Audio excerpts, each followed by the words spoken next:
Good morning. তো চলো সকাল থেকে ব্লগটা স্টার্ট করলাম। বানাচ্ছি স্যান্ডউইচ, কর্ন স্যান্ডউইচটা খেয়ে জিম্মা পড়তে যাবে, তাই জন্য ঝটপট করে কর্ন স্যান্ডউইচটার জন্য দেখো কর্ন বয়েল করে নিয়েছি। সুইট কর্নগুলো একটু মাইক্রোওভেনে দিয়ে বয়েল করে নিয়েছি। তার মধ্যে দিয়েছি অল্প একটু মেয়োনিজ আর অল্প একটু টমেটো কেচাপ আর একটু চিলি ফ্লেক্স, অরিগ্যানো একটু দিতে পারো, না আমি আর দিলাম না অরিগ্যানো। দিয়ে জাস্ট ব্রেডের মাঝখানে স্প্রেড করে চিজ স্লাইস একটা দিলে খেতে ভালোই হয়। জিম্মা আজকে বললো চিজ স্লাইস দিতে হবে না, সেই জন্য চিজ স্লাইস ছাড়াই বাটার দিয়ে এপিট এপিট করে ভেজে ওকে আগে দিয়ে দিলাম স্যান্ডউইচটা, কেননা ও আবার পড়তে যাবে, তার জন্য ওকে ঝটপট তৈরি করে দিচ্ছি। তো ওকে দিলাম একটুখানি ওই বিট আর আমলকির জুস। দেখো মুখটা কেমন চেঞ্জ হয়ে গেল, কিছুতেই খেতে চায় না ওই জুসটা। তো সবে স্নান করে এলাম, আজকে একটু তাড়াতাড়ি স্নানটা করে নিয়েছি, কারণ তোমাদেরকে আগের ভিডিওতে আমি বলেছিলাম যে মানির শরীরটা ভালো না, তাই জন্যে ডক্টর কল দিয়েছি একটু দেখতে আসবেন আজকে, দেখি কি বলে। তাই জন্য আমি আগে স্নানটা সেরে নিলাম। আর তোমরা দেখতে চেয়েছিলে আমি কি স্কিন কেয়ার করি, তো আমি স্নান করে এসে তো আগে এই সিরামটা লাগালাম। দেখো এটা এই পিএইচডি সিরাম, এটা খুব ভালো, এখন আমি এটাই ইউজ করছি। একটা ফাইল আমার শেষ হয়ে গিয়ে এটা সেকেন্ড ফাইল আর কি। এটা আমার এখন বেশ ভালো লাগছে। এর মধ্যে আছে হাইলুরনিক অ্যাসিড, আর আমার স্কিনের জন্য তো বেশ ভালোই লাগছে। আর এরপরে অবশ্যই আমি সানস্ক্রিন লাগিয়ে নেবো, বাড়িতে থাকলেও আমি কিন্তু সানস্ক্রিন লাগাই। আচ্ছা এটা একটু ভালো করে দেখিয়ে দিই। আর এটা কিন্তু কোনো রকম কিছু প্রমোশন বা কিছু না, আমি এমনি, তোমরা জানতে চেয়েছিলে তাই জন্য বললাম। আর এমনিতেই তোমরা একজন আমার থেকে জানতে চেয়েছো যে কি ইউজ করি আমি স্কিন কেয়ার বা হেয়ার কেয়ার, স্কিন কেয়ার আমি কীরকম কি করি। তো সেটার জন্য কিন্তু তোমরা হ্যাপি উইথ মি চ্যানেলটা দেখতে পারো। ওই চ্যানেলে আমি আমার স্কিন কেয়ারগুলোই দেখাই, যে কি স্কিন কেয়ার, শীতকালীন স্কিন কেয়ার, কি গ্রীষ্মকালে কীরকম স্কিন কেয়ার দরকার, এই এখন যে একটা মাঝামাঝি অবস্থা, এই সময় কি প্যাক লাগালে স্কিনটা গ্লোয়িং হবে, যাদের স্কিনে পিগমেন্টেশন এসে গেছে, দাগ ছোপ এসে গেছে, তাদের স্কিনটা কিভাবে একটু টাইট হবে, দাগ ছোপ মুক্ত হবে, দাগগুলো কি করে চলে যাবে সেইটা। আর তারপরে একটা এই লাগিয়ে নিচ্ছি। ওই সিরামটা লাগানোর পরে একটু কি বলে সানস্ক্রিন মেখে নিচ্ছি, কেননা ঘরে থাকলেও আমি সানস্ক্রিনটা মেখেই রাখি, তাহলে স্কিনটা অনেক বেটার থাকে। বাস, মানে আপাতত বাড়িতে থাকার জন্য এইটুকুই আমার স্কিন কেয়ার স্নানের পরে।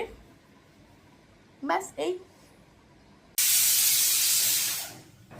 রাজমা সেদ্ধ হচ্ছে, আজকে রাজমা চাউল করব। আর আজকে ফ্রাইডে, কিন্তু জিম্মা আজকে স্কুলে যায়নি, কিন্তু পড়তে গেছে। আর কালকে স্যাটারডে ওদের স্কুল আছে, কালকে ওর বেঙ্গলি পরীক্ষা আর মানডেতে অঙ্ক পরীক্ষা। তা আজকে আর স্কুলে যাইনি, সকালবেলা শরীরটা ভালো লাগছিল না, বললো যাবো না। তখন আন্টিকে ফোন করলাম, তা আন্টি বললো হ্যাঁ অবশ্যই পাঠিয়ে দিন।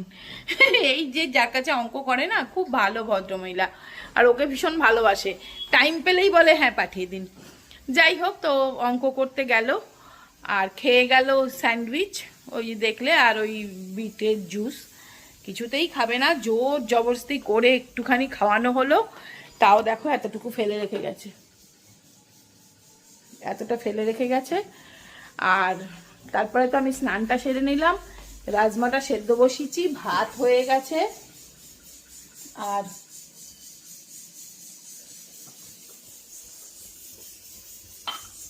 মাছটা এখনো ছাড়েনি, সেই জন্যই আসলে ওয়েট করছি। ভাবলাম শুধু শুধু কেন ওয়েট করি, একটু গ্রিন টি খাই। তাই জন্য একটুখানি গ্রিন টি বানাচ্ছি, গ্রিন টি খাবো। আর একটু টুকটাক যা কাজ আছে, একটুখানি এডিটিং এর কাজগুলো সামলে ফেলি। তো চলো, রাজমাটা অ্যাকচুয়ালি সেদ্ধ একবার করেছি, বাট ঠিকঠাক সিদ্ধ হয়নি, সেই জন্যে আবার সেদ্ধ বসেছি। আর মানিকেও বললাম যে তুমি একটু, মানি না খুব মানে শরীরটা খারাপ, উঠতে টুটতে পারছে না বেশি, তাও বললাম ধরে ধরে নিয়ে গিয়ে একটু স্নান টানগুলো সারিয়ে দিলাম।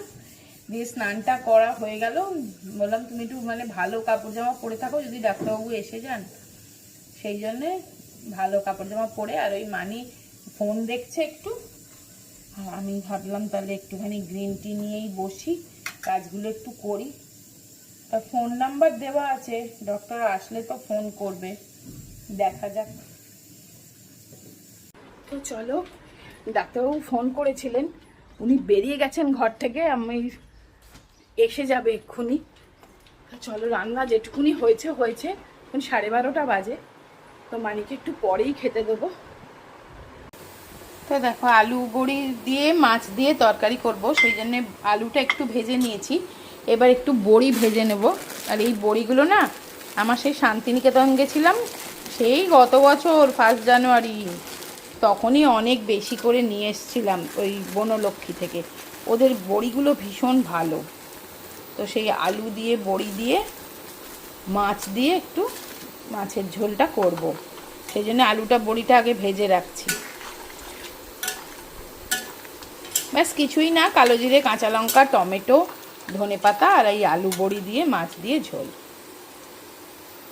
চলো, ডাক্তারবাবু এসে দেখে চলে গেছেন, আর অনেকগুলো টেস্ট করতে দিয়েছে, আর তোমার একটু ওষুধ টষুধ দিয়েছে, বাট বললো যে আগে টেস্টটা করে নিলে তারপরে আর কি উনি ঠিকঠাক ডায়াগনোসিস করতে পারবেন।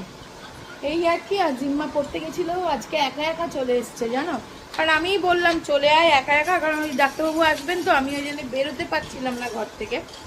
আর ওকে খেতে দিয়ে দিয়েছি, সেই কালকে রাত্রে করেছিলাম পোলাও আর চিকেন, সেইটাই ছিল পোলাও। সে ও রাত্রেবেলা কালকে খায়নি, পেটটা ভার ভার, শরীরটা ভালো লাগছিল না বলে, তো ওই সেইটাই ও আজকে লাঞ্চে খাচ্ছে। আর আমাদের তো রান্না বান্না হয়ে গেছে, মানির খাওয়াও হয়ে গেছে, মাছের ঝোল আর রাজমা। তো মানি রাজমা খাইনি, মানে লাউ ছিল আর মাছের ঝোল।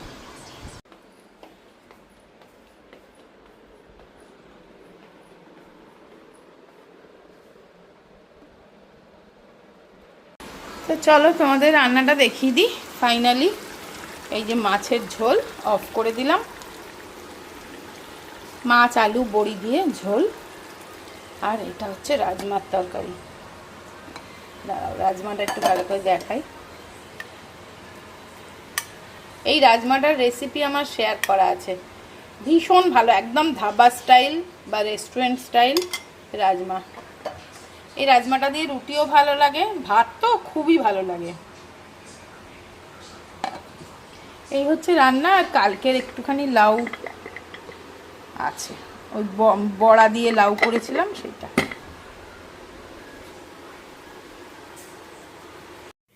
গুড ইভিনিং, এখন হচ্ছে বিকেলবেলা।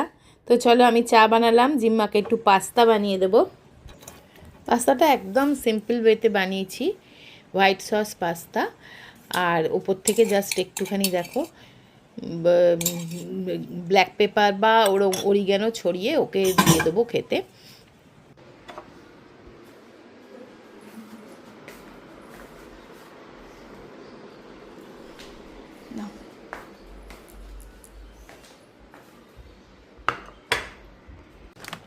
আর এটা দেখো, যেহেতু এটা আমি বানাচ্ছি, যে পাস্তাটা বানালাম সেটা হচ্ছে এই ডিসানো হোল হুইট পাস্তা।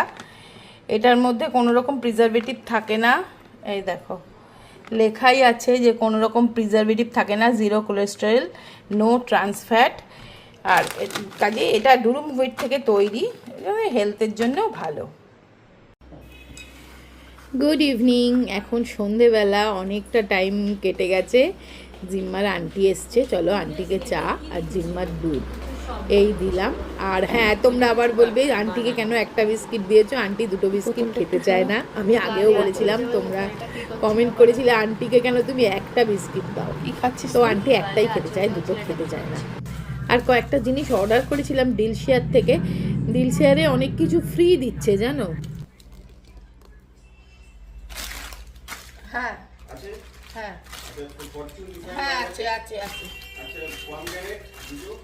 হ্যাঁ আছে, আচ্ছা সম্পত্তি লিমিটেড প্রিমিয়াম রাইস 1 কেজি, হ্যাঁ আছে, আচ্ছা কেভেন্টা মেট্রো মালাই পনির, হ্যাঁ আছে, আলু 500 গ্রাম, হ্যাঁ, অনিয়ন 500 গ্রাম, লেডি ফিঙ্গার 200 গ্রাম, হ্যাঁ, চিলি গ্রিন, হ্যাঁ, আচ্ছা শসা,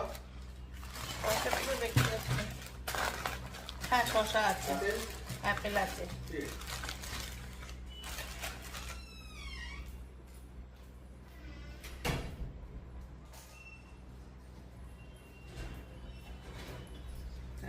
ফিঙ্গার জিরাবিস ফিঙ্গার টিঙ্গার এগুলো ফ্রি।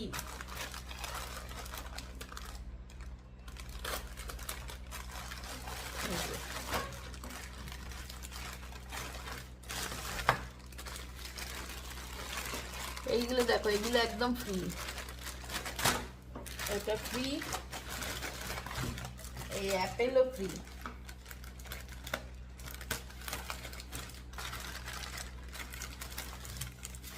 পেঁয়াজ ফ্রি। এই দুধ পনির এগুলো আমি অর্ডার করেছিলাম। পেঁয়াজ ফ্রি, আলু ফ্রি, এই আপেল 3টে ফ্রি। ফ্রি মানে 9 টাকা এটা আপেলটা। দুটো শসা 9 টাকা মানে ফ্রি। ওই আর কি, এইটা ফ্রি। কাঁচা লঙ্কা, এই চালটা পুরোই ফ্রি, মিনিকেট চাল। আর এটা আমি অর্ডার করেছিলাম পমিগ্রানেট জিম্মার জন্য।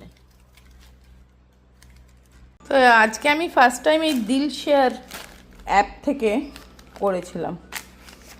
তো এই জিনিসগুলো ফ্রি দিয়েছে। এই দেখো, আলু, পেঁয়াজ, এই চাল, আর এই যে ভেন্ডি, আর কাঁচা লঙ্কা। কই গেল কাঁচা লঙ্কা? আর এগুলো আমি অর্ডার করেছিলাম, তেল, দুধ, পনির, পমিগ্রানেট।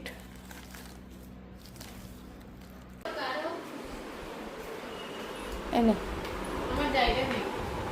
ওইটা ছড়া, এইগুলো কাঠিগুলো সরা। না, জায়গা নেই।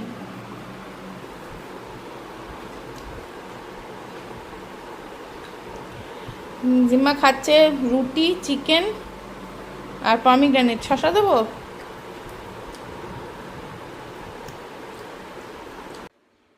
সো চলো ডিনারের প্রিপারেশনটা করছি। চিকেন করেছিলাম, চিকেন আছে, আর রুটিটা সুবীর কিনে নিয়ে এলো। আর আমি একটু স্যালাড কাটলাম, তো স্যালাডটা একটুখানি সাজিয়ে নিচ্ছি। আর আজকে সুবীর বললো চলো একটু পমিগ্রানেটও ছাড়িয়েছি, সেটাই বেশি, অনেক বড় ছিল জানো তো, বেদানাটা অনেকটা বড়। জিম্মা ভালোবাসে বলে ছাড়ালাম, কিন্তু অনেকটাই হয়েছে, ভাবলাম স্যালাডেই দিয়ে দিই। তাই জন্য দেখো স্যালাডটা একটু সুন্দর করে সাজিয়ে নিচ্ছি। সুন্দর করে প্রেজেন্ট করলে সব জিনিসই খেতে ভালো লাগে, তাই না? তো এটাই হয়ে গেল আজকে আমাদের ডিনার। তো ভিডিওটা এখানেই শেষ করে দিচ্ছি। সবাই খুব ভালো থেকো, সুস্থ থেকো, আনন্দে থেকো। আর ভিডিওটা একটা লাইক দিও, শেয়ার করো, কমেন্টস করে জানিও কেমন লাগলো। টাটা।